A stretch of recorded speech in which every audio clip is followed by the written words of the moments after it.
কর্মরত অবস্থায় এক চিকিৎসকের মৃত্যু কলকাতাকে নানান প্রতিবাদ শিখিয়েছে। আমরা আছি গড়িয়া মোড়ে। এই যে লাইভ ইনস্টলেশনটা দেখতে পাচ্ছি, এটা তিলোত্তমার দেহ, যে দেহে তাড়াতাড়ি সৎকারের অভিযোগ উঠেছে পুলিশের বিরুদ্ধে। সেই লাইভ ইনস্টলেশন একদম ছবি আমরা দেখতে পাচ্ছি, যে বিভিন্ন রকম ছবি, পশুর মুখের আকৃতির ছবি, সেটা কার্যত যারা হিংস্র, যারা এইভাবে ওই ডাক্তার যে ছাত্রীকে যেভাবে ধর্ষণ করেছে, খুন করেছে, অর্থাৎ তিলোত্তমার সেই যে দেহ, সেই দেহটাকে একটা লাইভ ইনস্টলেশনে দেখানো হয়েছে। আমরা এখানে যে দেখতে পাচ্ছি মা বাবার প্রশ্ন, আরজিকরের কলেজে এসে, আরজিকর মেডিকেল কলেজে এসে মা বাবা যে প্রশ্ন তুলেছেন, সেই প্রশ্ন তার সেই লাইভ ইনস্টলেশনের নিচে লাগা হয়েছে। এবং এখানে লেখা হয়েছে রাত জাগো রাত জাগো, চাঁদের আলোয় পুড়ে পুড়ে ভীষণ ভীষণ রাগো। অর্থাৎ মানুষের যেই প্রতিবাদ, সেই প্রতিবাদ কখনো ঘৃণা, কখনো ক্ষোভ, কখনো তীব্র ভাবে উঠে পড়েছে।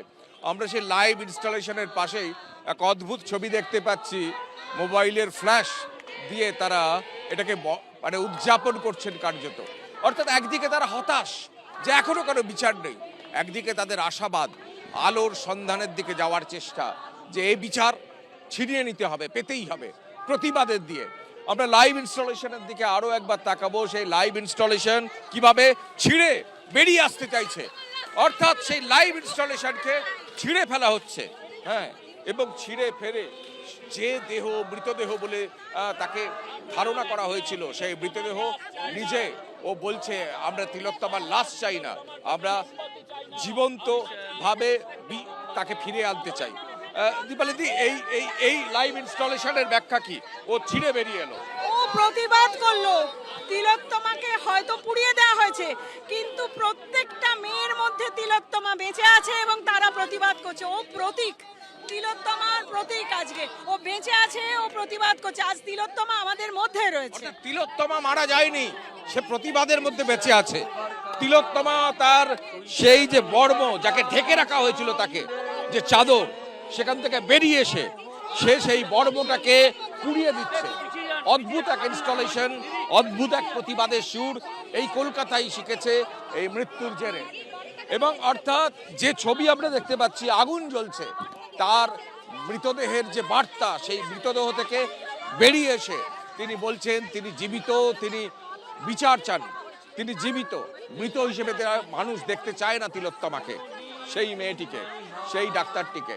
আমরা এখন ছবিটা দেখব, চারিদিকের ছবি, সেই প্রতিবাদের উদযাপনকে কিভাবে মানুষ আলোয় আলোয় আলোকিত করতে চাইছে। অর্থাৎ সব মিলিয়ে এক নতুন ইনস্টলেশন, নতুন প্রতিবাদের ছবি, নতুন প্রতিবাদের আঙ্গিক দেখছি। তারা বলছেন আমরা করব জয়। কালকে সুপ্রিম কোর্ট শুনানি, সেই সুপ্রিম কোর্টের শুনানিতে তারা বিচার আসবে, বিচার পাবেন, তাদের এই কৌতূহল। কিন্তু তারা বলছেন তাদের আছে প্রত্যয়, তারা জয়, নিশ্চয় তারা জয় করবেন। অর্থাৎ এই প্রতিবাদ নতুনভাবে কলকাতাকে শেখালো কিভাবে প্রতিবাদ নতুন আঙ্গিকে করতে হয়, কিভাবে গর্জে উঠতে হয়, কিভাবে এই এই মৃত্যুর, এই ঘৃণ্য পাশবিক মৃত্যুর প্রতিবাদে মানুষকে ঐক্যবদ্ধ হতে হয়। গড়িয়ার মোড়ে জাতীয় পতাকা হাতে দলীয় রাজনীতির গণ্ডি থেকে বেরিয়ে এসে আসল এবং জীবন্ত তিলোত্তমার সন্ধানে লাইভ ইনস্টলেশনের মাধ্যমে প্রতিবাদ জানাচ্ছেন এখানকার মানুষ, সাধারণ মানুষ, আমজনতা, এবং সর্বোপরি জাস্টিস চাইছে।